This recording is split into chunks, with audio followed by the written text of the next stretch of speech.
une annonce qui relance le débat sur l'euthanasie. Le 4 mars dernier, l'ex-secrétaire d'État du gouvernement Jospin, Paulette Guinchard, est décédée après avoir eu recours au suicide assisté dans un établissement de santé de Suisse, rare pays où il est légal de mettre fin à ses jours. Âgée de 71 ans, l'ancienne députée souffrait du syndrome cérébelleux, une maladie neurodégénérative liée à une lésion du cervelet qui conduit à une paralysie totale et une perte de la parole.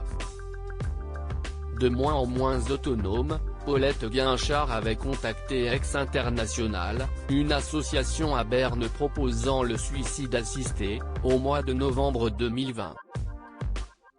Elle a obtenu une réponse en janvier dernier et choisi la date du 4 mars pour faire ses adieux à sa famille.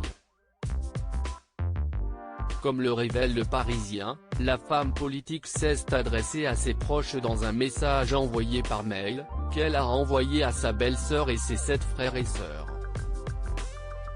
Dès janvier par téléphone, Paulette Guinchard avait mis son ancien collègue Lionel Jospin dans la confidence.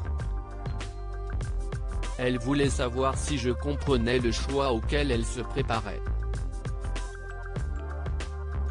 Je lui ai assuré que c'était bien le cas, a expliqué l'ancien Premier ministre à nos confrères du Parisien. Le jour de l'annonce de sa mort, l'homme politique a tenu à lui rendre hommage sur les ondes de France Bleu, saluant l'extraordinaire qualité de cette femme, une des rencontres les plus précieuses que j'ai faites dans ma vie militante et dans mon action gouvernementale. L'euthanasie au cœur du débat par son geste, Paulette Guinchard relance le débat sur l'euthanasie et le suicide assisté en France.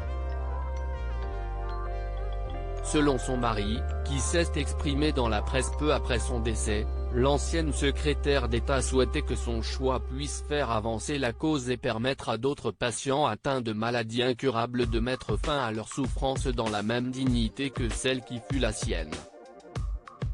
À ce jour, la plupart des pays du monde interdisent le suicide assisté, outre quelques exceptions telles que la Belgique, la Suisse, le Canada, la Colombie, les Pays-Bas, le Luxembourg et 5 États américains, Oregon, Washington, Montana, Vermont et Californie.